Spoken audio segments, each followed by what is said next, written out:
Hello everyone. We're looking at a game from the FIDE Grand Swiss 2019 tournament, and it's between Grandmaster Robert Hess and our very own South African Kenny Solomon. And as you might know, Robert Hess is pretty famous as Chess.com's in-house Grandmaster.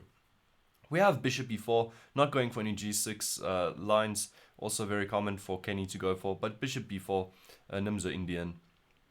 And both sides play into theory for quite a while, quite deeply. It's only after Queen A4, maybe I should mention Queen A4 is prepping A3, and then going after this pawn on C4, but allows this theoretical line Knight D5. And it's kind of a way to make the line a bit more muddy because you can already see Kenny's using a bit of his time. And you can actually just continue watching the times as we go through this game because I actually think time was a very crucial element in this game, with actually both sides using time similarly. So, okay, be careful not to lose this pawn after knight takes and pawn takes, bishop takes. You're hitting that rook, and possibly the d pawn is also hanging, so you can't do that. Queen c2. So you can kind of ask yourself, what was White's plan? He went queen a4, and after knight d5, he brought his queen back to c2.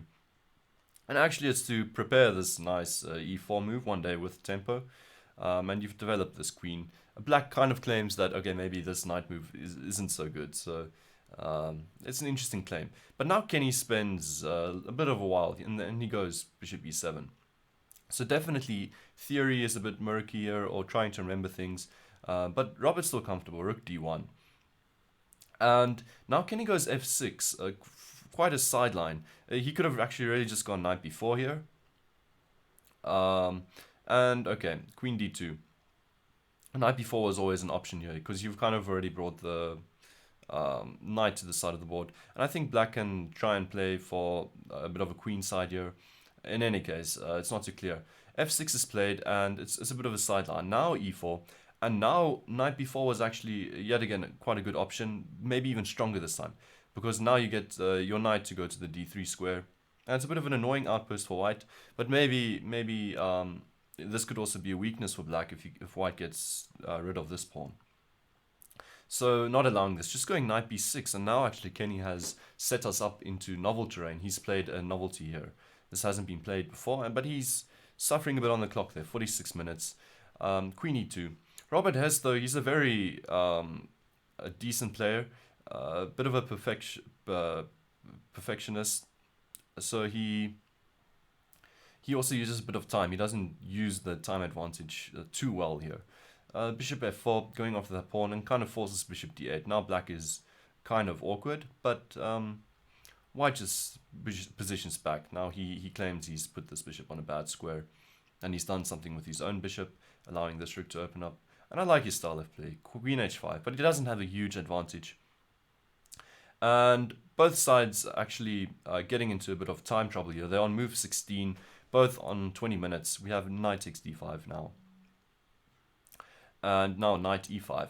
And I got the feeling that actually Kenny was enjoying this time trouble. Both sides still re-maneuvering, trying to see where they can gain space. So it's a bit of a back and forth every time. But both sides actually manage to get the pieces on pretty solid squares. There's nothing wrong with what they're doing.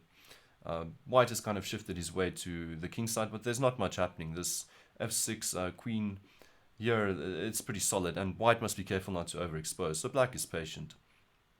Now g4, for instance. And black is actually quite fine here. Bishop e7. And he gives up this bishop because it's pretty bad. And he's still defending the pawn on c4, which is important. We have b3 now challenging it. Now simply rook a d8. And now they're both down to under 10 minutes with 20 moves to play. So it's one of those games where you gamble with your opponent. You use your time, they're using theirs, showing they'll be the better one off when it gets to time trouble. And now b takes c4. Actually, Robert should have just gone h4 and tried play on the king side. And after bishop e5, this trades. Rook d8, queen c2. It's relatively fine for him. Black is still pretty comfortable. The attack on the king side isn't happening so soon because actually you own pawns on the way of your queen. So just b takes c4 in the game. And now Kenny went into, I think he's got 8 minutes here. He goes knight e takes c4. Not too sure what his reasons are. I think he actually saw the line that was played in the game and he was okay with going for that. But he could have actually just gone knight b takes c4, and you can see the difference. I just clicked on the move, and suddenly these two knights are centralized. And the point is basically that if white tries to be tricky and goes knight d5, hitting the queen, you actually have this square open for your queen, hitting that bishop, and you're pretty comfortable. Bishop needs to go to f2. You can simply play c6 and play out a pawn, really. These two pass pawns can be very strong. So knight b takes c4. Instead of white plays slowly rook ab1, you can just trade off your knight for this bishop. And it doesn't seem like Kenny wanted to trade off in this position, because this was a bit of a concrete line he could have gone for. Pretty safe one. Knight e takes c4 makes things complicated with both sides low on time. Asking the chess.com grandmaster, what are you doing? And he goes for the trickiness. Knight d5. Spends a minute, goes knight d5. Realizing that, okay, you really can't go take that knight because just simply queen takes and you're losing a piece. So you need to go queen f7 if you're Kenny. And the point is that this pawn here is hanging. And I guess this was the line that Kenny was looking at. And now bishop a4. This was his idea at the end of the line. Instead, this is actually a pretty nice opportunity for him to first go knight takes e3, get the queen rid of defending this rook, because now bishop a4 is a bit stronger. You definitely have the file at the end of this line. White needs to retreat the knight because it's under fire, and now you can trade. The queen needs to go to d4. If you, for instance, trade, white is just black is simply picking up the pawn, has this file, excellent play. Might even just trade down and go for this endgame where he's up a queenside pawn. So queen d4 is a bit of a more tricky find. Who knows if you'd find it? And saying you're going to capture this piece one day, not just yet. But okay, it leads to similar positions. Bishop a4 in the game though immediately. And now, because of the following tactic, Robert is pretty fine, but as you can see, he's got a minute on the clock. He spent some time. He finds it though. Basically, black trades down here, and then after the bishop hangs, white needs to recapture on d1. White actually holds on to the knight in the end of the line, and we're playing with two minor pieces. And it could be that by going into this line in the beginning, Kenny was considering this line, and I definitely presume he was seeing play on the d file, and I quite like it. Unfortunately, if he had played differently with the idea, it would have been better. But okay, he had one idea in mind, he didn't maybe switch it up again. Queen f8 is necessary to control this double check, which could be devastating if the queen isn't on f8. And bishop h3. And you can actually just watch the clocks here for now. The position has calmed down again after this exciting moment. Both under a minute, playing pretty quickly. And the position is pretty equal. This is a nice tactic, a nice way to find a queen trade. The queen's being hit, but you can take the queen. You can't take the knight with your queen because of the pin of the queen. But now white has got this check, picks up the queen. And his point is that he can now play against this weak pawn. But the position is still very, very equal. In fact, they still haven't reached time control. b5 and king c5 after a6. They only reach time control after the move knight c6. And now they've got 40 minutes back on the clock.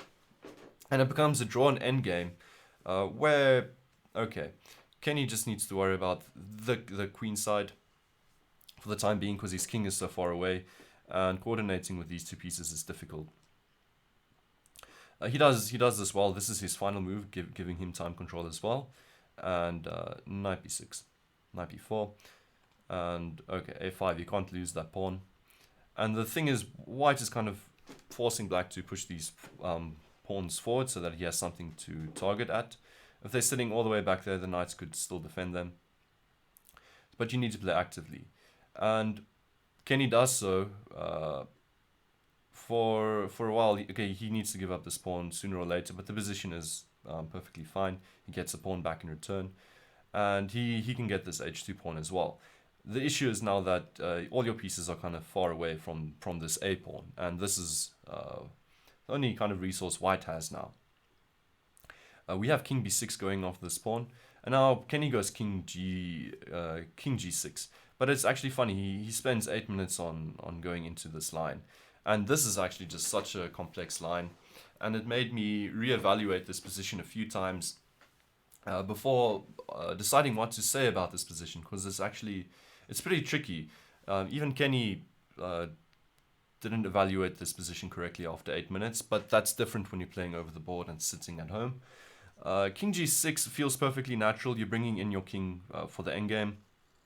It needs to be more active, and it's not doing anything on h7. Your king is actually worth about 4 points in these types of endgames.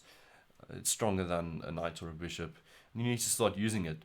But in fact, okay, he thinks he can still pick up the h2 pawn, and then go g3. But he's actually a bit slow. After going king g6, simply king takes a5. White also can spend a tempo on the king, because now knight takes h2, which was played in the game, and simply king b6, making room for this pawn. And black is a bit far now to coordinate, and white has this important move. He can still go e5 to pick up this pawn. So this is an important feature of this endgame.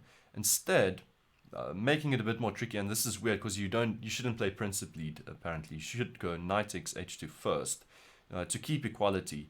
And the reason it keeps equality is because of the e5 idea. So the point is basically, okay, if the king takes now, black could actually be better because the e5 idea could just be met by knight takes e5. And okay, now you can actually start working on getting the king in, or getting this knight here, placing your knight on f3 and pushing this pawn through, meeting the e5 move with this tactic.